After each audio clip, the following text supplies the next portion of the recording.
Alright, so today we're going to be talking about the #1 hack for your real estate videos in 2022.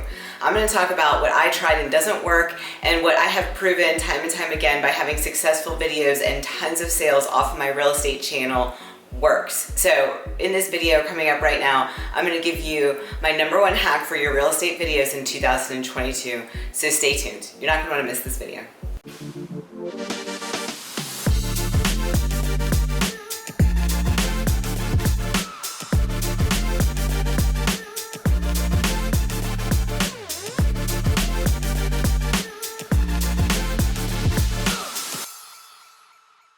What's up everybody? Welcome back to this channel. My name is Franchesca Hanahoe. If this is your first time to this channel and you want to learn how to use YouTube for real estate, how to grow your business, and how to get your mindset right for success, then make sure you hit that subscribe button and tap on the notification bell as well so you get notified every time I upload a new video just like this one. Alright, so I wanted to talk about the #1 hack for your YouTube videos for real estate in 2022. But to start off, I gotta back up just a little bit, so make sure that you stay tuned to the end when I give you the #1 hack. The first thing we gotta do if we talk about what the #1 hack is we gotta talk about what you need to stop doing. And the reason why I know that you need to stop doing this stuff is because I did it. And realtors are so guilty of doing this in their real estate videos. And as soon as I stopped doing some of these things, I got phone calls, my channel blew up, I got emails, I got bombarded. I used to track people down that were leads. I don't know if you guys use KV Core or any of that other stuff. I'm an EXP agent,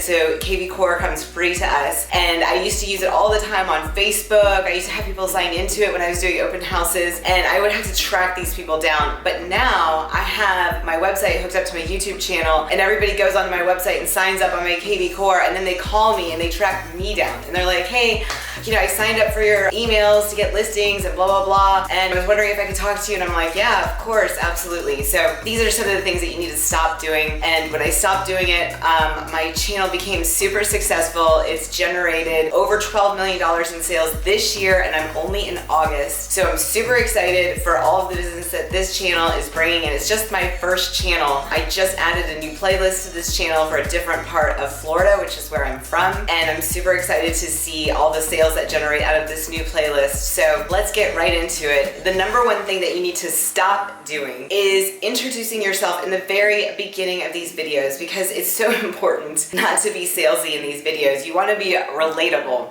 And that's a word I'm going to use a lot throughout this video, so make sure you stay tuned and keep listening. Stop introducing yourself. It's so salesy, and people just want to throw up when they hear that. So I can't tell you how many times I see a realtor video where they say their name and their brokerage right in the beginning, and people just stop watching. They don't want to hear that crap, and they don't want to be sold. If you want a book reference, I am going to give it to you. I'm reading this book by Dale Carnegie, and he's talking about how to be successful. But in this book, he talks about not being salesy and about listening to people. But the thing is, if you want people to listen to you in your videos, you need to give them a hook in the beginning, not your name and not your brokerage. So instead of doing the name and the brokerage, you need to tell them what they can expect to see in the video that you're about to do, and then have your intro start playing. Then when you come back on, you can introduce yourself in a non-salesy way. But just remember, you're here to be relatable, and if you want people to keep watching your video, you need to give them that hook in the beginning. Okay, the name of the book is How to Win Friends and Influence People by Dale Carnegie. I highly recommend every realtor should read it. It definitely has a lot of useful tips in it for when you're working with people. But moving right along, the other thing that you need to stop doing is stop hiding behind your B-roll, stop doing voiceovers, stop being in dark rooms because you're afraid of the camera. I see some realtors that try to do videos and stuff, and sometimes they're so far away, and it's like, oh, I think I see somebody way back there, and they're afraid of getting close to the camera. And to be honest with you, it just really makes you not relatable. It looks like you're hiding something instead of being up close and personal just like this. And then the other thing is doing the voiceovers and the B-roll. Like, I had a couple of videos, just to be totally direct with you guys, where I went out on the field and I tried to do vlogs, and our footage got really messed up. I had, before I got the microphone that has a fluffy thing on the end of it for wind, I had some footage that, because there was wind in the background, it totally messed up some of my footage, and I had to do voiceover for a lot of these videos because it was just my only option. I was running short on time. I had to take out, you know, a lot of the clips where I was talking in front of the camera, and I had to just voice over some of my driving footage. That was actually before I started using the GoPro, but at any rate, this is not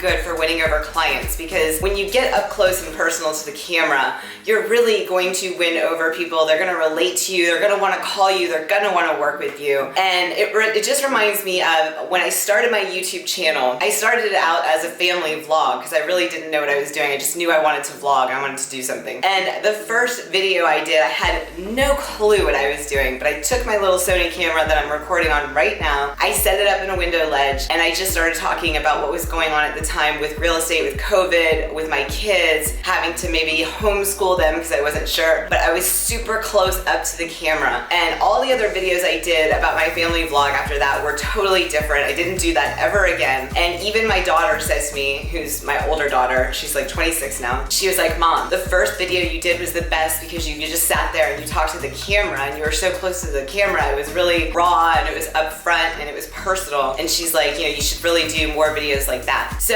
if you haven't guessed it by now, that is the #1 hack, is being close and personal to your camera so that people can relate to you. And that's why our videos rank so high and do so well on our channel that's for here in Florida. And the other thing is that when you're doing your thumbnail photos, you really need to get up close and personal too. And this is something that I'm guilty of. You can go through my channel and see that I don't have all of my thumbnail videos as close as I should, the pictures I mean, but you really should just have it from your shoulders up and not your full body in the thumbnail picture so that you can see a really close-up picture of your face. This is what's gonna get people to click on your videos. This is what's gonna get people watching your videos. And this is what's gonna get people wanting to call you, wanting to email you, and wanting to work with you without you having to do anything except for going out on the street, doing these vlogs, doing these videos, and getting up close and personal to your camera. If you don't feel comfortable getting close to the camera, you just need to practice. When I first started out on my channel, what I did was just tons of green screen videos just like this, and I just really practiced looking at the camera, smiling and talking and getting really comfortable. And I had a lot of reach outs